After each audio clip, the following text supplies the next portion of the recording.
how has life been post-retirement? It's been a while. Oh, it's been a while. It's gone very quickly though. It's been, when did I retire from England was 1998 and retired from county cricket in 2004, so over 20 years now. But very busy just painting. It's the only skill I've got left, so I just paint every day. That's what I do, that's my job. So I just paint and paint.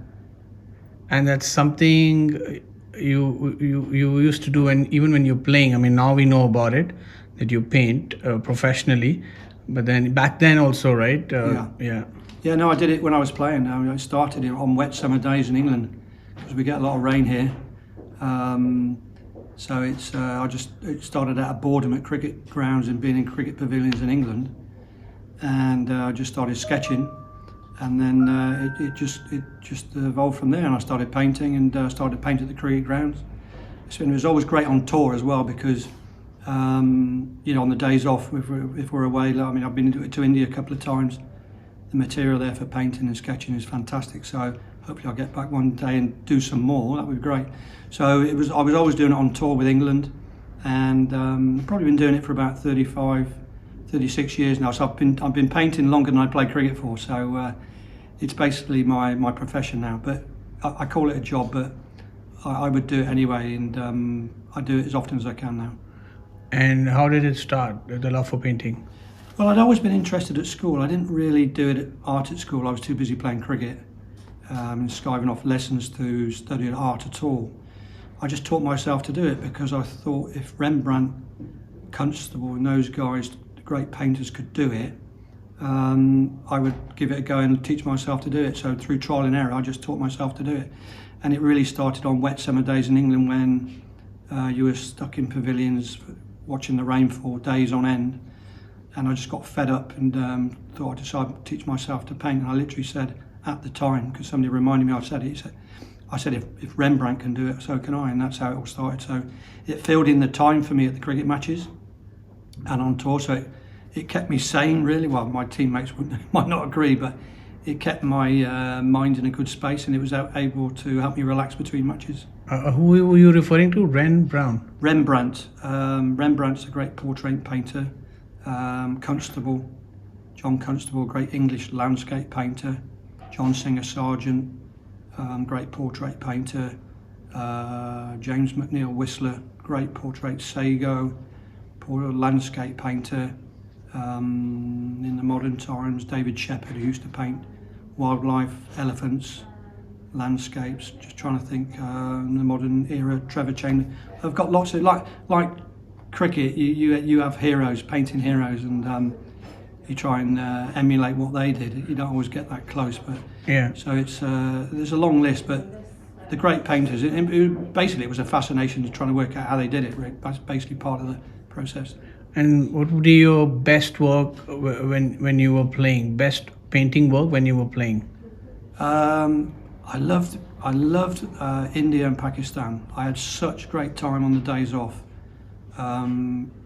We could go off then and do your own thing, and I'd go down to the local market and sketch local people. At various points I had people knocking on my hotel room door asking to be painted, so it was and I used to sit in a restaurant at night and get my canvases out and paint people sat in restaurants and musicians and things, and the local landscape. I could spend the rest of my life there. I just had such a great time painting in India and Pakistan. And I did some nice stuff in South Africa. I enjoyed South Africa. The cricket went well, and I was always on the days off out on the battlefield somewhere. There's lots of history over there, Boer War, Zulu War, and there's such a beautiful rugged landscape, lots of wildlife in South Africa. So I had a great time painting. But I don't mind. I'm happy to paint anywhere. But so in India and Pakistan, I really did some great stuff. So best work as far as India is concerned? Mumbai, I painted Mumbai Stadium about 20 years ago. That was great. Which one? Brabourne Stadium, which is Mumbai, isn't it? And I remember playing there for in a charity match, actually. The only time I played on the ground. But it was a bit like Lords a little bit. You had the members and you got that nice traditional feel to it. Had lots of character, especially inside the pavilion. So that was probably one of my best works. How many copies of that did you sell? Well, there's just one original, and then I think we've sold a few prints over the years. So yeah, they're still on our website, so it's still obtainable. How many tours of India did you do? When I first went to India in 1989, which was for the Nehru Cup, which was like a one-day tournament.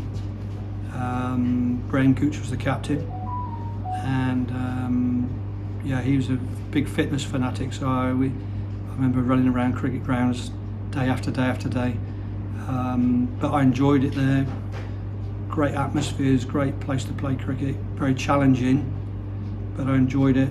And it was a multi-country tournament, so Australia were there, all the tournament. It was like an ICC thing, but it was called the Nehru Cup at the time. So that was my first introduction, and I went back in 1996 to play the World Cup in '96. We didn't make it to the final. I think we got knocked out in the quarterfinals, but we spent some time in India and Pakistan. So that's well, we're talking nearly 30 years ago. So I'm due to go back. I must go back. Oh, that was the last time you visited India, 30 years ago? Yeah, 1996. How did India inspire you in your painting? Just the atmosphere, great characters, great locations, great history. Great history. I remember going around places like the Red Fort and just all that. You've got Ranthambore with the tigers. There's just so much there. You know, an artist could spend his life painting in India and never run out of material. People are always really nice to me. I got moved on occasionally because sat painting in the street or the market, the crowds would come round me because I'd normally be wearing my England shirt or something, or an England top. You shouldn't have done that. Sorry? You shouldn't have done that. No, I should have done that with just like a t-shirt or something. I shouldn't have done that, you're right. And got moved on a couple of times by the police, which was fair enough because it caused a bit of a problem. But I was always well received and people loved watching me, what I was doing, so it was great. Yeah, and obviously made friends in India. Yeah. Cricketers and outside of cricket. Got on well with Sachin, obviously. I can remember when he came to England when he first came started as a youngster. I played against him in that series, and you could see. I mean, I was only a yard behind him, but you could see what a genius of a talent he was going to be, or he was, and that proved to be the case. But Javagal Srinath, I played against a few times. He came and played with me at Gloucestershire, so I had the pleasure of keeping wicket to his fast bowling, and he could bowl quick. Javi could bowl quick. And I bumped into him a couple of years ago because he was doing match refereeing, and I think it was the Aussies. Yes. I can't remember. It was a while back now, but so we've stayed in touch a little bit, and I see him on the box occasionally doing his match refereeing. So good to see he's still busy and doing well. But we got on really well. Good mate. He only played for us for a year, but our friendship's pretty strong. So there's that connection. And when he bowled for us, he bowled his heart out. He absolutely bowled his heart out. He gave it 100%, and he could bowl quick. Make no mistake about it, he was sharp. Yeah, and in now, I think as a mark of respect to the ongoing series, you have painted a portrait of Ranjit Singh Ji. Is that correct? Yeah, every year I try and paint somebody from history. Last year I did Douglas Jardine, very controversial character. From the Ashes, etc., ex-England captain. This year I chose Ranjit Singh Ji, and one reason being that the rich, the history of the man. If you study him and look at his career, he's colourful character, stroke player, bit of a trailblazer, and he lived in England for a while. Played at Sussex, used to live in Sussex, big house in Sussex. And he played with people like W.G. Grace and all the great players from that period. He was one of them. So I just wanted to paint a picture of him in action. I thought it would be nice for the exhibition, and with India in England this year, I thought it was the right time to do it. So I'm pleased to have done that. And to be honest with you, in the exhibition, it's one of my favourites. What's like the most expensive painting of yours?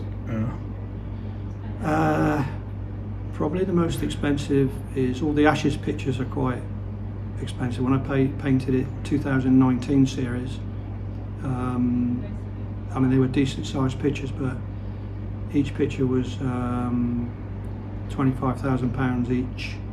I painted the World Cup when England won a couple of years ago. Well, it's longer than that.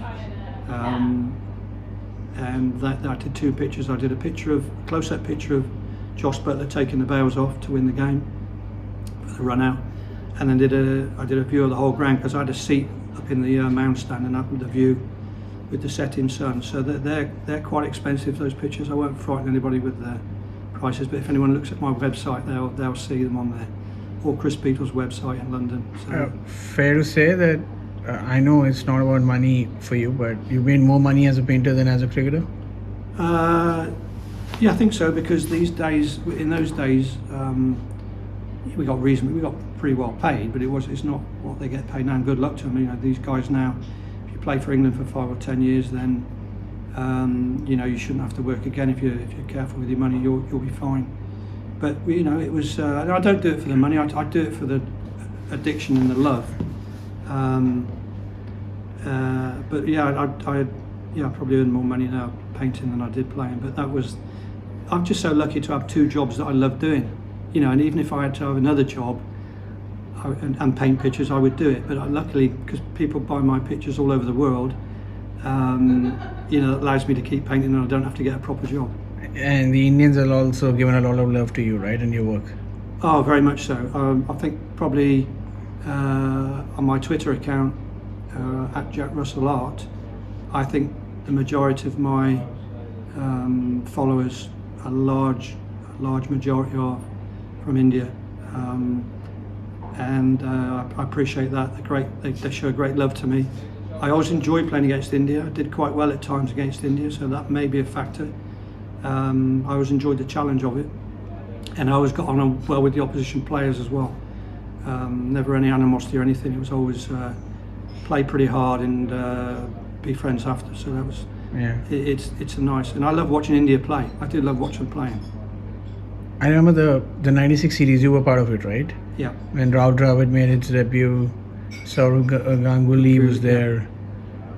What do you remember of that series? 1996. So it was England. I think we played 3 Test matches. I remember those two guys. You could tell at the start, actually, they were going to be good cricketers. I mean, Ganguly could bowl a bit too, and I was actually the last person to be given out by Dickie Bird umpire in Test cricket. I was the last person to be given out during the Lord's Test match in '96, and Ganguly was the bowler. So I was LBW bowled Ganguly, given out by Dickie Bird. And every time I see Dickie, he always reminds me, and it was absolutely plumb, by the way. And I remember thinking, those guys, you know, they're going to be good players, and it proved to be the case. Definitely those two. How much do you follow cricket these days? I watch as much as I can. I'm busy painting most of the time. If I can get to the Test matches and paint, I do watch a little bit. County cricket, I watch a little bit. I'm always watching the scores, either on the website or on a screen or Twitter somewhere. I'm always trying to stay abreast of who's doing what.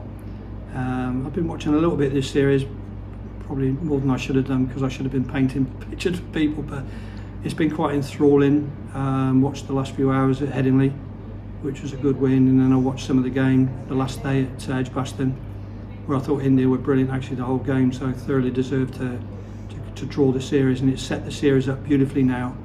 I think it's a good contest between two really good teams, so it's going to be to and fro a little bit, and I expect it to be a fascinating series. And England always produces good cricket, I think, and India have got some very, very good players, some talented players, some great entertainers, so they're always good to watch.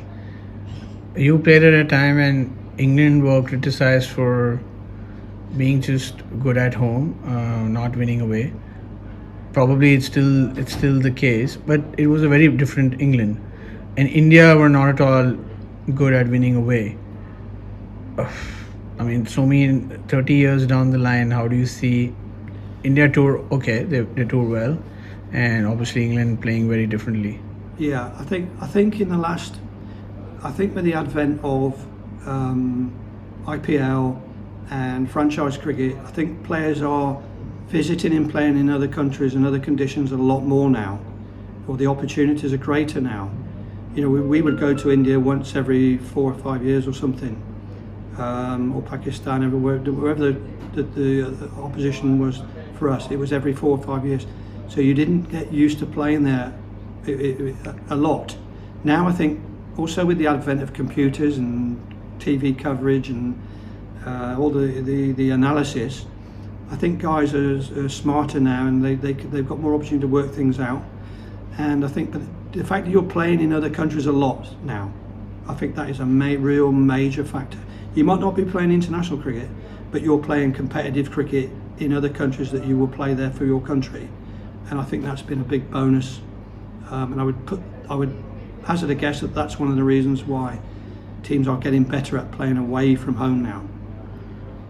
Any work related to your craft as a cricketer, wicketkeeper, batter? Anyone you have painted?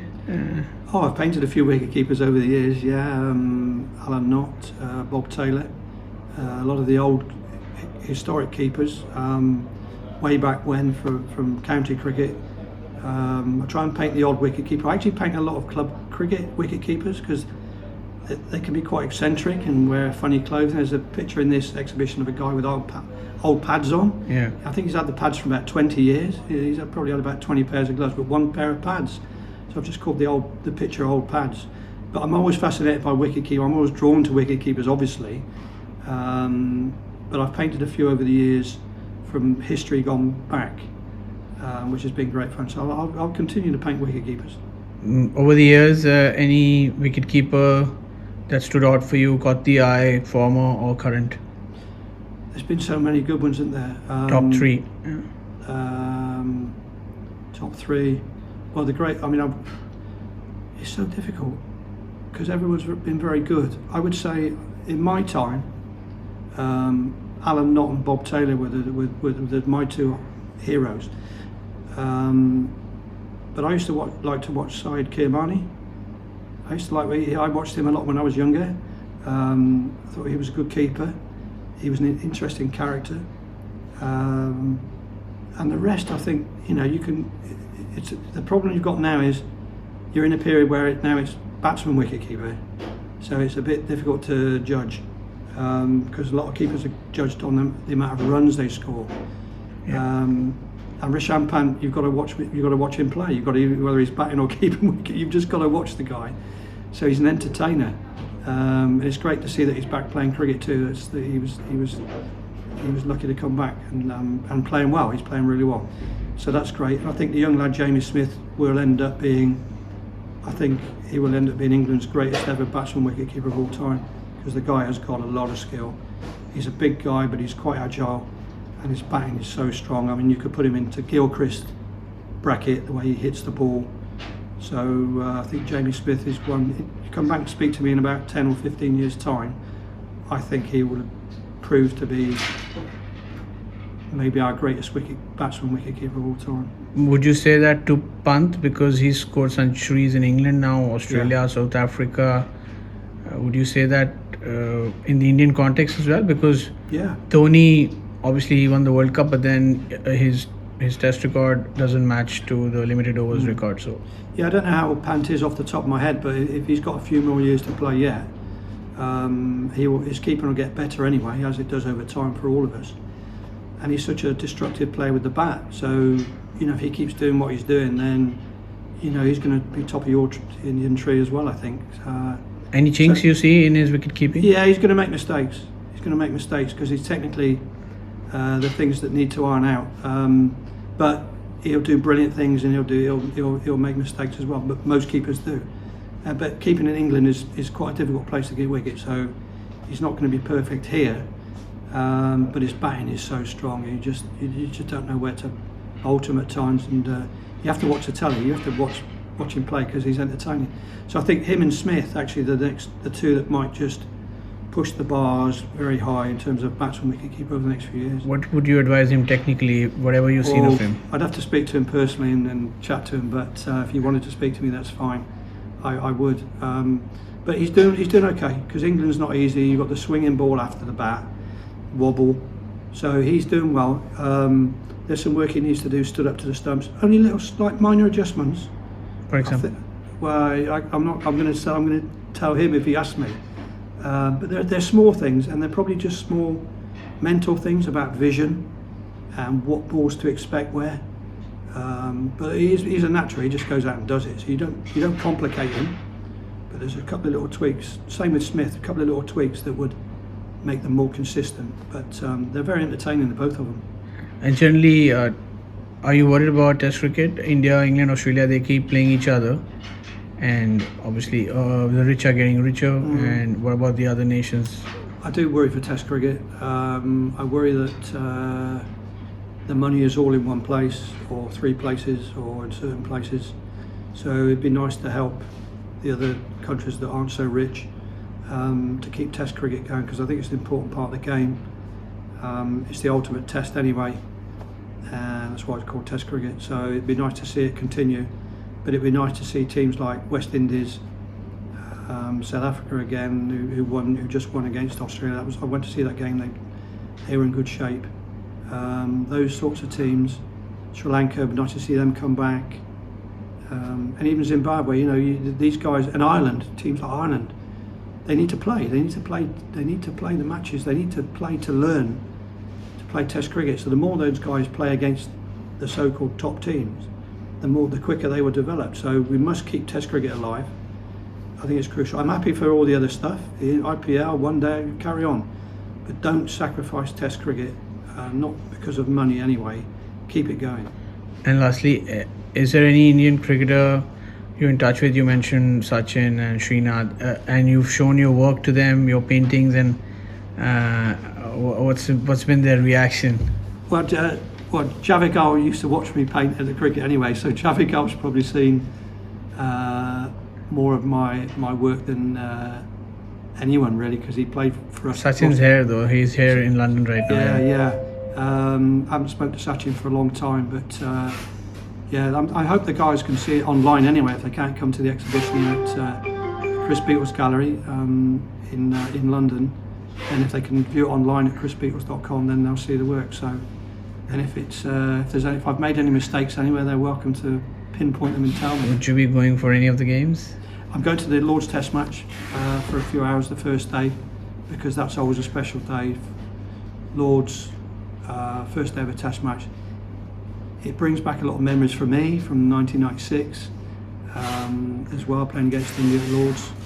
So I should be going to the first day of the Test match here at Lord's for a few hours to soak up the atmosphere and reminisce about the times gone by. And I forgot to ask you about Shubman Gill, the new Test captain. It seems like India has already moved on from Virat and Rohit Sharma. And where do you see this series going, considering India has batted in the first two tests? Well, I think Gill's done amazing, because there's been a lot of pressure. It's been easy to stumble, and it's a tough act or two to follow for him. And I think he's taken to it, like we say in England, like a duck to water, quite naturally.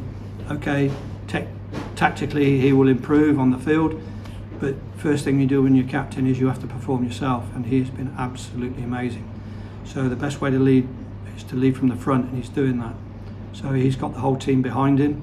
They look like a good unit, a good bunch, and England are going to have to raise their game in the third test to compete, because India are playing well now at the moment, and they actually played well at Headingley, apart from a few mishaps. A couple of collapses cost them, but they dominated a large part of that game, and so England need to step up a gear or two to compete.